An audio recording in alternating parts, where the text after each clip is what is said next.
Buenas noches. Vamos a hablar sobre la estadística no paramétrica. Vamos a empezar con uno de los métodos, que es prueba de rangos signados. La estadística no paramétrica es un método para probar hipótesis en las cuales no necesitas conocer la distribución normal, o suponer la distribución de la población, ni tampoco conocer el valor del parámetro, sino que tú planteas hipótesis y existen unos métodos para probarlas o no. En este caso vamos a ver la prueba de rango asignado, que es la prueba de Wilkinson, de Frank Wilkinson. Entonces, vamos a hablar, por ejemplo, Frank Wilkinson en 1945 sugirió un método para mejorar la prueba de los signos. Esta mejora, llamada prueba de rangos asignados de Wilkinson, toma en consideración la magnitud de las diferencias. Es decir, tú vas a tener un grupo apareado, un antes y un después. Para llevarla a cabo, el primer paso consiste en ordenar todos los valores absolutos de las diferencias entre observaciones apareadas, del menor al mayor. Aquí se van a asignar rangos. El rango de la diferencia más pequeña nosotros la vamos a notar con el número 1. El siguiente tamaño de diferencia, el número 2, y así sucesivamente. Ahora bien, como se asignan rangos a las diferencias independientemente del signo, a las diferencias que tengan la misma cantidad numérica pero signos diferentes, por ejemplo menos 1 y más 1, se le da el mismo rango, que será inferior al rango atribuido a una diferencia, por ejemplo, de menos 2 y más 2. Una vez ordenada por rango las diferencias, se da a cada rango el signo de la diferencia. Se calcula entonces por aparte la suma de rangos positivos y la suma de rangos negativos. Y la suma menor, omitido su signo, es las estadísticas de prueba, que suele asignarse por T mayúscula. Por otra parte, si la hipótesis nula, según la cual las dos poblaciones tienen idéntica distribución relativa, es cierta, podría esperarse que las dos sumas son aproximadamente iguales, pues el número de rangos superiores con signos positivos será aproximadamente igual al de los rangos superiores con signos negativos. Si las dos sumas son muy diferentes entre sí, habría que concluir que las dos poblaciones no son idénticas, es decir, habría que descartar la hipótesis nula si la suma de rangos positivos o la suma de rangos negativos es muy pequeña. La estadística de prueba T se puede emplear para pruebas de una o dos colas. Para la de una cola es necesario anticipar el signo de la suma de rangos menor. En caso de ser falsa la hipótesis nula, si la suma más pequeña tiene signo distinto del que se anticipó, no se rechaza la hipótesis nula. La siguiente tabla, que hemos numerado con número 1, muestra el proceso de cálculo de la T. Es decir, vamos a hacer un ejemplo para que vean cómo se calcula la T de prueba. En un ejemplo en el cual queremos probar una hipótesis mediante la prueba de signos, pero ahora la vamos a hacer con signos asignados. Como se trata de una prueba de una cola, porque es una prueba de una cola, y la hipótesis alterna es la de que un periodo de vacaciones aumentará la productividad, en este caso que he llamado valor de Y, de los trabajadores. Se anticipa que la suma menor tiene signo negativo. Entonces veamos la siguiente tabla. Esta tabla, ¿verdad? Tenemos el grupo de trabajadores. Los grupos de trabajadores lo hemos numerado con las letras de la A hasta la B. Y hemos colocado dos variables, un antes y un después. El antes, ¿verdad?, es X, es decir, el desempeño de esos trabajadores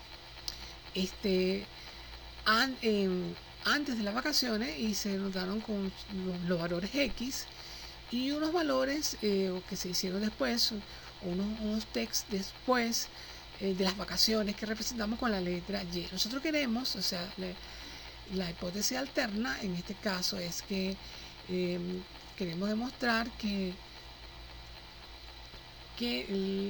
existe una mejora en la productividad cuando existe vacaciones. En este caso, dado unas vacaciones, existe una mejora en el desempeño laboral. y la hipótesis es nula, en este caso nos establecemos que no importa si existen o no existen vacaciones, un antes y un después, las condiciones de trabajo siguen siendo iguales.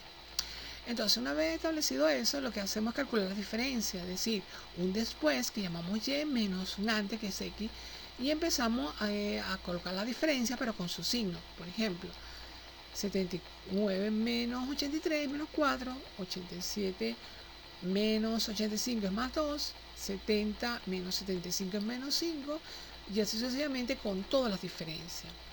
Luego en la otra columna lo que vamos a colocar es el rango. Los rangos son aquellos números asignados desde el 1 hasta el infinito, donde el 1 significa la cantidad más pequeña de la diferencia. En este caso, la cantidad más pequeña de la diferencia lo entramos con 1, y así sucesivamente. A la medida que van aumentando, van creciendo paulatinamente las diferencias, va aumentando también el rango. Es decir, la más pequeña 1, la que le sigue 2, la que le sigue 3, y así sucesivamente.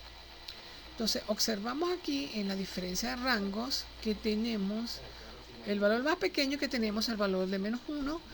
Tenemos el valor de menos 1 y tenemos el valor de menos 1 dos veces. Son dos valores de diferencia coincidentes. Entonces, el primer valor, el 1, lo colocamos en la posición 1 y el otro valor, menos 1, en la posición 2. Como son valores idénticos, para calcular el rango lo que sumamos son sus posiciones. Es decir, posición 1 más la posición 2, eso sería 3 entre 2, sería 1,5. Eso significa que el rango de esos valores para cada uno sería 1,5. Es decir, el menos 1 sería 1,5 y para el otro menos 1, 1,5. Igual sucede con los valores 2, porque la otra diferencia que sigue es la 2. Entonces tenemos más 2 y más 2. O sea, tenemos tres diferencias coincidentes, más 2 y más 2. Muy bien, como tenemos 1, el primer 1 ocupó la posición 1, el segundo 1 la posición 2. Eso significa que el primer 2 ocupará la posición 3, el 2 que le sigue la posición 4, y el otro que le sigue sería la posición 5. Entonces lo que hacemos es sumar sus posiciones, 3, 4 y 5, eso nos daría 12 entre 3, eso nos daría 4, es decir, que el rango de cada uno de esos valores sería de 4, es decir, más 2, 4, el otro más 2, 4, más 2. Y así sucesivamente seguimos con las posiciones. Una vez que tenemos los rangos de posiciones, repito nuevamente para que esto se pueda entender, los rangos están relacionados con las posiciones de las diferencias. Es decir, al valor más pequeño de la diferencia yo le voy a colocar la posición 1 y después el valor que le sigue la posición 2 y así sucesivamente. Pero si existen diferencias coincidentes, lo que voy a hacer es sumar las posiciones de esos valores y dividirlo entre el número de valores repetidos. Por ejemplo, tengo menos 1, que sería la posición 1, tengo otro menos 1, que sería la posición 2. Si sumo 1 y 2, eso daría 3, dividido entre 2, 1,5. Después del 1, la otra diferencia que sigue es la de 2. Pero como hay 3 2, entonces sumo sus posiciones. El 2 que sigue tendría la posición 3, el otro 2, la posición 4, el otro 2, la posición 5, y luego sumar las posiciones, que serían 3, 4 y 5, serían 12 entre 3, y eso me daría 4. Y esas posiciones, esos serían los rangos para los términos de diferencia más 2. Y así sucede con todas las diferencias que vienen. Luego lo que hacemos en la próxima columna es asignar el signo a los rangos. Por ejemplo, si la diferencia es negativa, el rango será negativo. Si la diferencia es positiva, el rango será positivo. Por ejemplo, el primer valor de la diferencia es menos 4. Significa que el rango es 12, por lo tanto, su signo sería menos 12. ¿Por qué? Porque su diferencia es negativa. En el caso del más 2, que es la diferencia, el rango es 4, pero como la diferencia es positiva, entonces el rango es más 4. En este caso de menos 5, menos 5 la diferencia es negativa, entonces el rango es 15, eso significa que el rango asignado es negativo y sería menos 15. Lo que hacemos en la columna es sumar todos esos rangos negativos y nos da menos 83.5, y sumamos todos los rangos positivos y nos da 100. En este caso 126.5. De estos dos valores tomamos, independientemente de su signo, el valor más pequeño. Aquí el valor más pequeño es menos 83.5. Eso significa que mi estadístico de prueba en este caso es 83.5. Muy bien, vamos a repetir nuevamente lo que hicimos en lo anterior. Se omiten las diferencias iguales a 0, es decir, si dos valores son idénticos al restarlos y se da 0, eso se omite. Si ocurriera coincidencia de rangos en alguno, simplemente se le asigna el promedio de los rangos coincidentes a cada una de las diferencias del mismo valor absoluto. Por ejemplo, la diferencia menos 1, que corresponde al trabajador K, y más 1, que corresponde al trabajador B, coinciden con los dos primeros rangos, es decir, la posición 1 y la posición 2. Así que se asigna a cada uno el rango 1,5, porque es el promedio 1 y 2, 3, entre 1,5. Igual sucede con los rangos, igual sucede con la diferencia, en este caso de más 2 del trabajador B, más 2 del trabajador D y más 2 del trabajador I. En este caso, las posiciones serían 3, 4 y 5, que si la suma serían 12, entre 3, porque son tres valores coincidentes, nos daría 4. Y así sucesivamente con todos los demás valores. El valor T se refiere entonces a la tabla T construida por Wilkinson para compararlo con el valor crítico para una tabla de significancia dada. Como lo repetido anteriormente, para una prueba de una cola con n igual 20, el nivel crítico de T a un alfa de 0.01 es 43, el cual o debajo del cual se encuentra la región crítica. Como el valor observado es 83, no se rechaza la hipótesis nula, no se rechaza, o sea que en un periodo de vacaciones no tiene efecto favorable de alguna significancia en la productividad de los trabajadores. Por otra parte, si vieron la tabla, en pares mayores de 25, la tabla de valores de T es aproximadamente normal. Eso significa que podemos utilizar expresiones matemáticas, es decir, podemos calcular el valor esperado de T, que sería n, que multiplica n más 1 entre 4, como la desviación estándar de T, que sería la raíz de n, que multiplica n más 1 y multiplica 2n más 1 entre 24. Y entonces el valor z, que es el valor de prueba en este caso, que es el que me interesa, se calcularía como el cociente de t, el t, menos el valor esperado de t entre sigma de t. En el caso anterior, ¿verdad? El valor esperado de t, el tamaño de la muestra hemos considerado 20, entonces 20 que multiplica 20 más 1 entre 4 nos daría 105. Bueno, vamos con la tabla 2. Esta tabla 2 es una tabla construida por de rangos asignados de Wilkinson. Aquí, en la columna donde están los pares n, están valores de 6 hasta 25, o sea, coinciden hasta 25. Ahí estamos. Los niveles de significancia que van de 0.05 para una cola, 0.01 hasta 0.025. Y pruebas de dos colas, 0.01, 0.02 y 0.025. Es decir, por ejemplo, supongamos que yo quiero un n de 20 y una significancia, por ejemplo, y tengo una prueba de una cola para 0.01, me vengo a esta tabla y obtengo que el valor es 43, mi t es 43.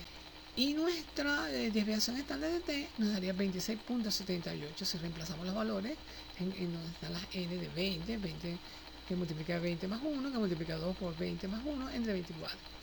Y este z es el que nosotros consideramos sería el t, el valor esperado de t. ¿Y el t quién es? Bueno, ese es el t que hemos calculado de los rangos asignados, que es el valor más pequeño, en este caso sería 83.5. Y solo los restados me da menos 0.83. Este sería el z de prueba. Ahora bien, con el alfa, que es 5%, podemos entrar a la tabla, alfa medio, porque en este caso sería, bueno, sería el alfa de 0.05, calculamos ese z crítico y eso nos daría, como este es un valor negativo, necesito el valor negativo del z, sería menos 1.645. Y como este valor, en este caso es más grande que menos 1.645, eso significa que la hipótesis nula no se rechaza, es decir, de que el periodo de vacaciones nos da por resultado un aumento en la productividad. Bueno, eso es todo. Espero que hayan entendido. Cualquier duda pueden preguntar. Gracias.